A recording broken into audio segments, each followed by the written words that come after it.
All right. Welcome, welcome, welcome, Black Owl, my good people. It is Ronnie, aka the Mrs., aka your favorite Auntie Boo. It is time for an interview. I am so glad to be with you all this month. The wonderful opportunity to interview an amazing creative who has allowed us to peek behind the scenes and see some of the juicy stuff. So I'm going to allow him to introduce himself and then we're going to get into it, baby. Let's go. Hello, everybody. My name is Juss Thrasher. I am the writer and creator of Unrequited. Living in Los Angeles, following my dreams. So I'm happy to be here. Thank you for having me. Yes, welcome. I love it. Following your dreams. Yes, honey. Blackout is all about Black queerness, following your dreams, honey. Do that thing. So, you mentioned you have created a series, Unrequited.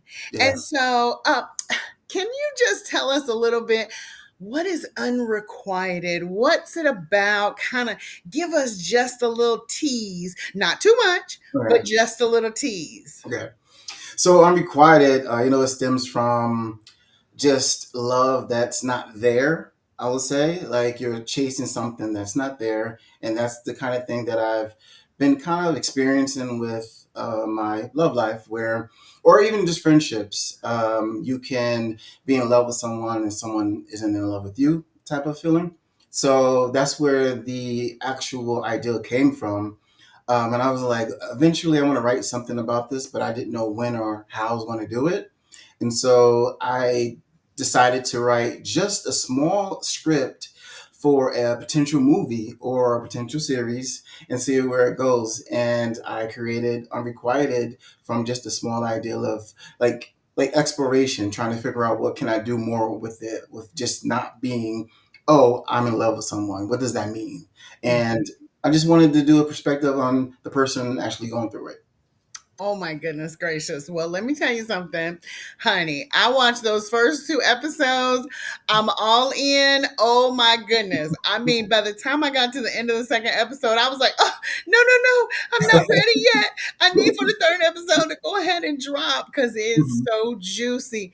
Uh, Blackout. Y'all have to go on YouTube, Unrequited, subscribe, honey, because it's so good. oh And man. what I really, really love, just is that you really do put in an understanding of African American men, and Mhm. especially queer men who are addressing mental health. Yeah. And so, amazingly enough, Blackout Magazine is honoring, excuse me, mental health awareness. And so, can you share a little bit about that? Like, why is it so important that we see that on screen? Of course, we don't see it enough, and I think it's important because I believe everyone goes through it, especially in your family. Where I grew up, no one talks about it. No one Mhm. talked about going to see a therapist. Who is a therapist? What is a therapist? You know, that type of talk. Going through emotions, and you don't know why. I didn't see my first therapist until I was 30. And after having that experience, I wanted to share with my family. And even then, they didn't want to have anything to do with it. And so I think it's so important that we see it more often. So it's not just one of those things that people talk about behind kind of closed doors, if that makes any sense. And just let it be a normal conversation for us to just chat about on a regular. I would love to see people or friends of mine and we get together for mimosas or getting together for just hanging out and the therapy conversation isn't tiptoed around. Yes, that is so important. It is such a significant thing, especially in our community. We know that within the LGBTQIA plus community, that we do have some of the highest rates in dealing with mental health, Mhm. and so it really is such a refreshing thing to see on screen. Yeah. Now, We talked about this therapist, honey. Tell us, Mr. Juss. How are we going to see you on screen, doctor? That's funny. I purposely, and just to I just want to I know people have been watching and I've been appreciative of that. Um, I wanted to give people like a little taste of Dr. Nelson, just a little bit. I did that on purpose because in the next few episodes, you may see Dr. Nelson pop up here or there. Maybe not to what you think that he's supposed to pop up as. So I just leave it like that. Now, what I also am so impressed with is that talk about wearing so many different hats, honey. So here you are, the creator, the director, and then guess what, y'all? You're gonna see that face on the screen. Just is the doctor. And so tell us a little bit about some of the complexities of trying to do that. Mhm. What do you mean, like being in all kinds of like elements Yes. of the show? Okay, I didn't really think that I wanted to be a part of it in that aspect of like as a character. I've always thought about creating movies and creating a show where I'll be the guy sweeping or something like, or behind behind the scenes doing something crazy. But I would say I learned that. Wearing many different hats, I only feel like you learn but so much when you're a director or you're an actor, and just getting in the nitty gritty of everything. I feel like I wanted to see what it felt like when I am directing somebody or I am acting in what it seems like on the other side of the camera. And I did it for this project because I wanted the people coming on board to see like I was really involved, and that was my way of showing it. I know you can just be a director, and I know you can just be a producer and a writer, but I just wanted to see how it felt. And so that's why I'm in it as well. Yes, well, um, you did a you know, fantastic job. Now, when we talk about really being able to put on all those different hats and do all of those different things, yeah. we know that it takes a team. And I will tell you one of the things that we were super impressed by, and I mean really blown away, like, whoo, honey, um, was the actual camera work. I mean, this looked like you were picked up by $1 million studio, honey. So, can you share a little bit about how you were able to put together such a quality team that they were able to put together such a quality product? Oh, that's an awesome question. That's an awesome question. You know why? Because I literally, after writing it, and even like before I was writing it, I said, I need these type of people because I know how I am. And I was like, am I going to find this? And I was like, I know I can if I really, look for it. And working with this team, working with this team, I like now I'm thinking about it as I'm like talking about it. I'm still blown away. I'm still Yeah. blown away. Yeah. So I'll go down. I have an amazing producer, an actor, the lead on there, Toddy Jackson, amazing partner as we're creating. I have Natalie Miles. She's also Amber in there, and she's amazing producer as well. And our DP and one of the directors is James Martinez. And we get together and we literally talk about how we're going to shoot it and what makes sense. Mhm. And I love it when I don't want to be the one having all of the creative ideas, or I sit back and I was like, what do you think? Like, I want your perspective because I know what I want to do. And I'm not saying it's better, but it's also a different kind of eye Mhm. that a lot of people may not see. Like if I'm not seeing everything because I am doing everything. Yeah. So I feel like giving everybody a voice kind of gelled it all together. I feel like if I didn't do that, it wouldn't have came out the way it did. Well, you all did a fantastic job. I mean, that seems it just comes out so seamless, so natural. I mean, really and truly. And I have to say that that authenticity, although there are these moments where you're not sure if it's authentic or not, little teaser there for you all. But really and truly, like, it just feels so real. And I have to say thank you Oh, for really putting before us a story that it could be our neighbor, but we are so embroiled in the story. So that's excellent writing. Kudos to you for that. thank you. And so, prior to this project, what would you say is really the biggest project you had worked on? And how did you sort of take some of the lessons you learned from that and use it for this project? All right. I don't really get to tell my story that often, so I have a really interesting one. I believe literally, I want to say I fell into filmmaking. Okay, okay. Like, so I was a musician, a singer, all my life. I was in a boy band, a few boy bands, um, Oh, and had a bunch of record deals, and that was my life. I thought I was going to be a boy band superstar.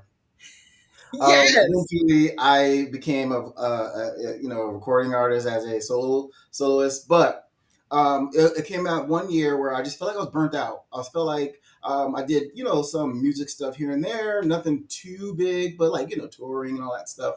I feel like I was burnt out. I wanted to see what was my next kind of like shift in life. And just to say, not to say a regular job, but got a job, of course, working. I didn't tell no one what I was doing, of course. Get the job, get fired. Oh no. The first time I say this out loud, I get fired from the job. And then I will tell you, it's 2016. 2016, in my room, not knowing what I'm going to do, trying to figure it out. I remember I meet this director. His name is Yanyo Polino. He is up and coming director who I've been working with. And random, hey, do you still write? No, do you write? And I Mhm. said, yeah, I'm not writing music at the time. I don't really feel like it. I don't want to do any of that. And he goes, no, no, no. I'm talking about, do you write movies? I'm like, no, I never really wrote a movie in my life. And I said, he goes, well, you know what? Can you write something for me? Because I know how poetic you are, all that kind of stuff. And I'm like, fine, all right. I'm not doing anything anyways. I'm up here filing for unemployment. And he goes, look, I know it's kind of quick, but I'm gonna need this script in a month. Me, I don't have the experience, so I'm thinking a month is a long time, and I'll give it to you in 2 weeks. You know, this is my plan. Yes. So he said he gives me everything he wants me to write about, and so I'm googling and researching how to format a script, how to write a script, what I'm supposed to do. So I got all this stuff hanging on to like one of the screens, copy and pasting the format, not the words, but Right, right. Yeah. so I come up with the script. Long story short, I come up with the script, hand it to him right before the month is over. That's December 2016. 2017, top of the year, they start to film this movie. I Wow. have no idea. I'm just doing rewrites or whatever they're asking me to do. And so I get this opportunity to get on set, my first time ever doing anything. They start filming this first movie that I ever do. Then eventually the film gets picked up for some film festivals. Okay. We win. Oh my gosh. And my like, okay, I'm gonna tell. He doesn't know this. I seriously as now these are months. Like Yeah. this is about a year or so in, and I'm forgetting about the film because I don't know how it works. And we get in this film festival. He says, "Hey, I'm sending you a link." And a few years pass, or whatever. Like I said, and he sends me this link. I open it up because now at this time is the pandemic. Mhm, mhm. So a few years in the pandemic, and I said, what am I watching? He goes, oh, we finally got into film festival, and we can't go because of the pandemic. Just click the link. I lied to him and say I'm watching, but I'm still doing whatever I'm supposed to be doing. As I flip the laptop open, and I see the award ceremony happening. The first thing I hear is, and the winner is Grayscale, which is that movie right there behind me. Oh my gosh. Oh, and the winner is, I said, what? We win. And anyways, that kind of launched my career as Mhm. a screenwriter. And then from there, I started getting like small offers of writing different other movies and other stuff, and so that's how it started. And then I took an opportunity to come to LA, and I said, you know what? Since New York was my musical kind of like career, I'll go to LA to see what it offers. Had no money, came out here literally broke, came out here with no job, Yeah. and I said I'll stick it out just to see how it where it takes me. And so that's how my film, if that was the question, I forgot, but Oh that's my how my goodness, film. no. That was too juicy, honey. It doesn't even matter what the question was. That was too good. Oh my goodness. Talk about your gifts will make room for you, honey. Yeah, That is amazing. And yeah, you know what? My hope is that there is a young person somewhere who dares to take a chance on themselves just based on what they hear, because uh-huh. so often it's very easy for us to say, oh no, I don't do that, or no, and we might miss an opportunity of a lifetime. I mean, that Mhm. is very powerful, so thank you for sharing that. Yeah, of course. Boy, we feel special, Blackout, because we got the tea, honey. Oh my goodness gracious. Now, I did actually see sort of a behind the scenes. It was you with two of your two leads, and you all were chatting a little bit, and you shared in that conversation that there was a time where you sort of felt removed from the queer community. Mm. Can you share a little bit about that? Um, so I grew up in a household. Well, I grew up with my grandparents pretty much most of my teenage life, and I wasn't out. I didn't know how to be out. I didn't know what it was. And you're hanging around people, and I think I was really focused on just my trying to get my dancing and my singing all together. Like I literally had the world cut out. So even if I felt like I was a gay man or a gay young gay boy, I didn't do anything. I didn't I didn't know what that was. So and then I didn't have anybody to talk to. Hmm. Not really anybody in my family that I felt comfortable of talking to. Um, I just felt like it was one of those things where I just kept it all in. Hmm. And I know a lot of people can relate to that. Yeah. And that led me to not be able to talk to anybody to actually talk about my feelings. And so that's what made me feel like I was locked inside my own body and there was no community for me. Hmm. However, even though I was around people who were and tried to, I'm sure people knew that I was gay, but I feel like they didn't know how to approach me because I just was so stoic and just so like with my facial expressions, and I literally did that on purpose because I Yeah. wanted them to stay away from me. Hmm. Any kind of conversation about being out, and I just wanted to figure out on my own, but I just didn't know how to, and so I couldn't relate to anything. Even now, I struggle because I don't know the conversations to talk about. I Hmm. don't know if I'm being real and honest. I just sometimes I struggle. Once you get to know people, Yeah. you start to talk about it. And I'm not in the closet or anything. I'm expressing myself. Everybody knows me whenever I'm out. But I still struggle with it. Because I just I don't know what to say. Yeah, yeah. It Yeah, is true. And I thank you for being so vulnerable with that, right?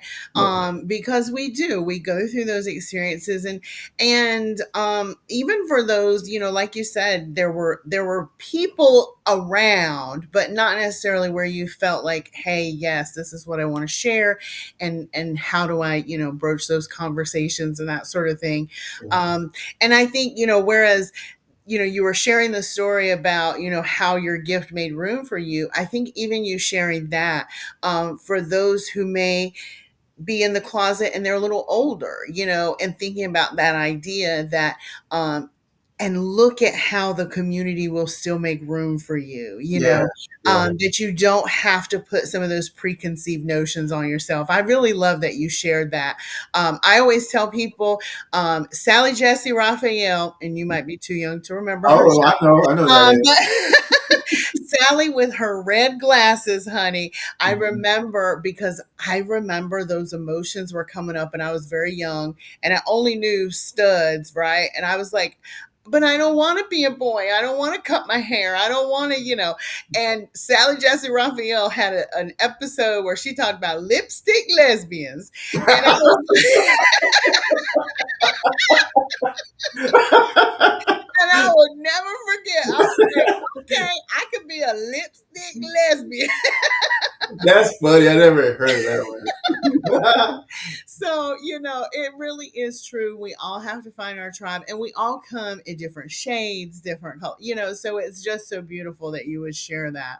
Yeah. So I'm curious, obviously when I look at this series, I'm like, honey, somebody is crazy if they don't put this on a network. I mean, child, this getting ready to be like multi-million dollar deals. Okay. We already putting that out in the atmosphere. Thank you. So yes. So if we were just to out of the blue be able to shout out an actor or an actress that you would love to work with that you haven't had the opportunity to do so, is there someone that you have in mind that you're like, oh honey, I could write a part for you? Mm. um. Okay. I don't. This like there's so many people that I can think Yes. of right Yes. now. You can just pause it. Let me go Google. Um, okay, look, I'm gonna get like I feel so bad because I like it's like rushing through my mind. But you ever watch the show 20s? Um, I believe it's called 20s. Yeah, it's 20s. It's Lena Waithe. Oh, okay. Like Yes. I believe it had like one season on there, and Yes.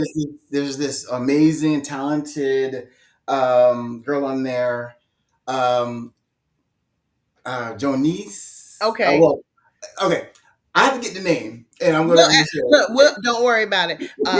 When Tam does the editing, we'll throw her name in at the bottom. Okay, okay, okay. There Okay, you okay. go. The nickname is like JoJo. But anyways, very talented actress on there. I would love for her. I feel like I'm writing the part for her Yes. right now. So that would Mm, be awesome that we can probably get her up there. yeah. You know why I say that? I always look at talented anyone who doesn't get the recognition. Mm-hmm. I love it. Like I'm always around like talented people, of course, Mm-hmm. but I feel like there are people out there that don't get the recognition, and that's the people I want to work with because they be so talented, Yeah. and they don't get the part or they don't get the job, and so that's why I created Unrequited too, because I'm like, let's get the people who don't get the opportunity, and that's why it's doing what it's doing because these are some talented people on screen and behind the screens, and Yeah. so she's one person that I don't really see. I hate to say it like this, like working that much, Mm-hmm. and I wish that people can see her talent. I don't know her personally, but I definitely want to work with her so I can really see what she can do. All right. Well, we're gonna make sure that we tag her, so that she can see that you are shouting her out, and you would love to find her. Yeah, Fantastic. I love that. But I think that's a beautiful thing too, when you just recognize good talent. Period. And how wonderful that works out ultimately for people. yeah, Again, one of those things of like your talent will make room for you at the end of the day. So. But yeah, so that's wonderful. So I'm curious now. We've talked about the series. We've kind of talked about the highs and lows, ups and downs, the gas moments of this illustrious career that you have already built. wow, And thank we you. know so much more to come. But boo, let's get to the personal stuff. What Okay. is up? Are we single, married, dating, situationship? Where are we? Mm. Nowhere. Um, I am single. I am Single. single. I don't want to be. I Ooh, would love to be in a relationship. I was actually in a 6, 7 year relationship that ended maybe I want to say 2 years now.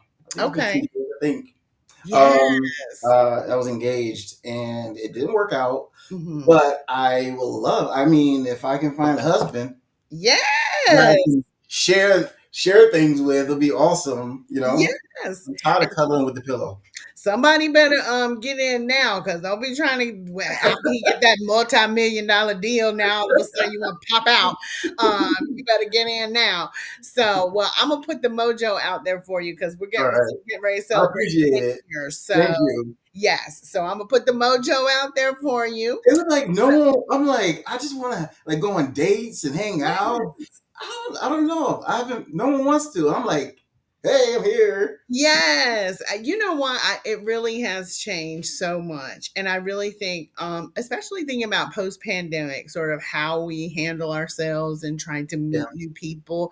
I really think, and again, such a great thing that you're discussing mental health, because I think really some of us are still sort of in that post traumatic stress phase, right? That Mhm. because at one time we were told, don't be around people, and now, we're years out, but it's still sort of that leftover trauma of like, ooh, and do I sit across the table from someone and that sort of Mhm. thing?